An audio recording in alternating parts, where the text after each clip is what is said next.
Berarti Mulyono ini maling kundang ya Bu Koni ya? Satu keluarga? Maling kundang kuadrat. Gini loh. Dia itu masih kadal nih Pak. Mohon maaf ya. Dia tuh kadal Pak. Dia mesti Oke. Sebenarnya saya ngomong ini supaya si Mulyono itu denger. Oke, silakan Bu. Dia mesti denger. Jadi orang itu cobalah lihat gitu. Gurunya itu dulu tuh apa? Siapa? Belajar yang baik-baik gitu. Bukan jadi anak durhaka. Oke, berarti Ibu Koni melihat bahwa sebenarnya Mulyono ini tidak punya balas budi yang baik terhadap orang yang membesarkannya. Dalam hal ini Bu Mega dan PDIP ya. Bukan aku yang nggak bisa yang lihat begitu. Saya ratanya sekarang tanya Pak Abraham lah. Oke. What do you think? Seorang tukang kayu jadi presiden, anak-anaknya jadi tokoh bangsa, apapun ceritanya, siapa? Partai siapa yang digunakan? Ya. Siapa yang membimbing dia? Kalau bukan seorang Megawati Soekarno Putri. Oke. Berarti Mulyono ini maling kundang ya Bu Koni ya? Satu keluarga? Maling kundang kuadrat. Gini loh. Dia itu masih kadal nih Pak. Mohon maaf ya. Dia tuh kadal Pak. Dia mau lawan tuh T-Rex. Dinosaurus T-Rex itu loh Pak. Jadi luar biasa ya Bu Koni ya, bahwa sebenarnya Mulyono ini adalah orang yang dibesarkan satu keluarga, diberi kesempatan menjadi tokoh di Republik Indonesia ini, tapi ternyata dia tidak bisa membalas budi jasa Ibu Mega, seperti itu ya Bu Koni. Dia nggak perlu balas budi lah ke Ibu Mega. Paling tidak dia tahu berterima kasih aja. Nggak usah Ibu Mega udah nggak perlu dia dibalas budi. Kalau memang nggak bisa mampu balas budi, kita nggak bisa maksa orang jadi mampu balas budi. But at least berterima kasih dan stop untuk terus masang badan menyerang Ibu. Menurut saya bisa salah. Tapi kok insting saya bilang kalau ini terus diteruskan, negara akan berantakan, kepemimpinan Pak Prabowo akan jadi pusing sama hal-hal yang nggak perlu terjadi. Makanya sekarang begini Pak Abraham, kalau kita sudah harus menutup acara ini karena Pak Abraham juga mungkin mesti pergi, saya coba bilang satu. Mari kita berdoa bahwa kemudian Pak Prabowo akan bertemu Ibu, ya kan?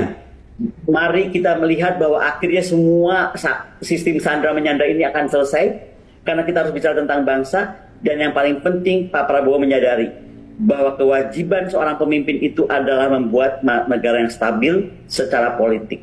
Jadi negara itu bukan cuma aman dari kedaulatan ancamannya atau dari separatis, dari itu satu hal, ya kan? Tapi juga aman dari segala hiruk pikuk politik juga adalah tugas seorang kepala negara.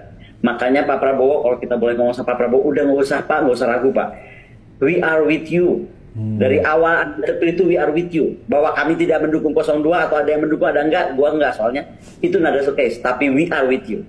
Oke, berarti dalam hal ini Bu Koni ingin sampaikan bahwa sebenarnya kuncinya ada di Pak Prabowo ya. Kalau Pak Prabowo bisa tampil sebagai pemimpin yang independen, yang kuat, tidak diintervensi oleh kekuatan Mulyono, maka ini semuanya bisa selesai dengan baik. Kira-kira seperti itu Bu. Gini, saya merasa bahwa persahabatan Ibu dan Pak Prabowo itu kuat. Ya kan? Dalam persahabatan hanya ada dua aja. Kita tuh saling bicara, kita saling mengerti, mencoba mengerti. Makanya kalau sekarang terjadi pertemuan antara Pak Prabowo dan Ibu, saya yakin kok ini akan segera selesai. Jadi siapapun yang mencoba menghentikan pertemuan itu, ya kan, atau menghalangi pertemuan itu, please deh, kita bicara bangsa ke depan. Dan kunci bangsa Indonesia hari ini, menurut saya hanya di dua tokoh besar ini. Ibu bangsa Presiden Megawati Soekarno Putri, Presiden kita kelima, dan Presiden kita terpilih 2024-2029, Presiden Prabowo Subianto. Data apa yang akan terus makin diperkuat?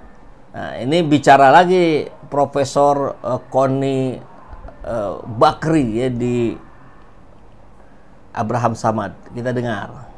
Supaya si Mulyono itu denger, dia mesti denger. Jadi orang itu cobalah lihat gitu. Gurunya itu dulu tuh apa? Siapa? Belajar yang baik-baik gitu. Bukan jadi anak durhaka. Mungkin dia punya kasus tertutup Ibu Iriana, by the way, jangan tenang-tenang Bu. Babak Ibu belum keluar, oke? Nah, ada Ibu Iriana. Jika tidak penting dan tidak menyangkut negara, tidak mungkin dititipkan ke saya.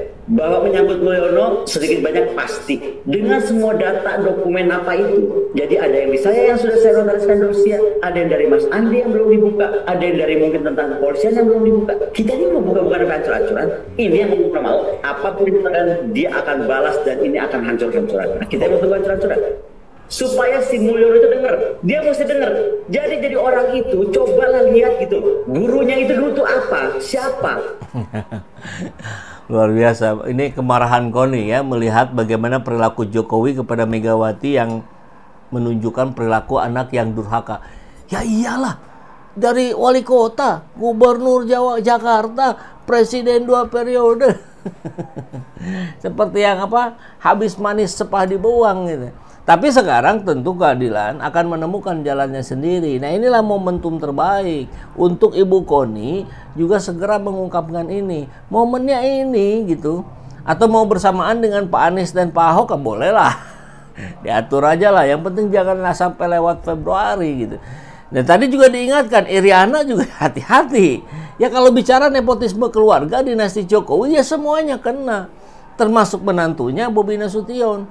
Iya kan, Blok Medan dan seterusnya. Itu kan juga harus diungkap gitu. Seru-seru, makin seru ini. Dan siapa biang kerok yang membuat Indonesia menjadi seperti bumi dan langit dengan Vietnam? Padahal kondisinya kurang lebih sama. Bahkan Vietnam sempat lebih terpuruk dari Indonesia. Tapi hari ini Vietnam melejit. Malu kita bahas ini. Tapi bagaimana lagi? Kita memang harus kita bahas gitu.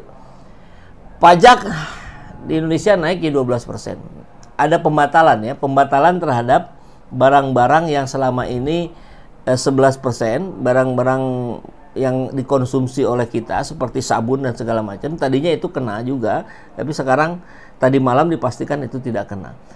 Tapi ya tetaplah 11-12% ya. Kalau mau bicara range. Tapi Vietnam diturunkan jadi 8%. Pak Indonesia bisa menurunkan sampai 5%. Itu tidak menyalahi undang-undang. Jumlah kementerian yang kemarin Pak Prabowo ditambah 14. Di Vietnam dikurangi 9. Hukuman koruptor. Siapa? Harvey Muiz. Vonisnya 6,5 tahun. Di sana di Vietnam hukuman mati. Ngeri. Ya mudah-mudahan jaksanya jadi banding dan vonisnya diperbaiki ya, menjadi hukuman seumur hidup lah gitu. Investasi Samsung di Indonesia 8 triliun, di Vietnam 289,8 triliun. Ini berapa persen bedanya? Investasi Apple di Indonesia 1,6 triliun, di Vietnam 265,7 triliun. Artinya Vietnam ini dipercaya. Investor masuk, bukan investor bodong seperti yang disampaikan Jokowi. Dari Singapura ada 120 investor, dari sini 30 investor. Bohong semua. Ya gimana orang mau percaya? Starlink, di Indonesia nggak investasi, Elon Musk ya. Di Vietnam 24,2 triliun. Nvidia di Indonesia tidak investasi. Di Vietnam 3,2 triliun. Coba, siapa ini biang keroknya? Ya Joko Widodo yang membuat sistemnya korup gitu. Orang takut gitu. Jadi pejabat kemarin itu kayaknya gitu ya, bayangan saya kalau nggak korupsi itu nggak bisa gitu. Dia harus karena sistemnya sudah korup. Kan repot kalau sudah begitu. Ya apalagi ditambah kemarin ya. Masuk finalis tokoh dunia paling korup di dunia. Disamakan dengan Presiden Kenya, Presiden Nigeria, Presiden Perdana Menteri Bangladesh. Apa enggak malu kita?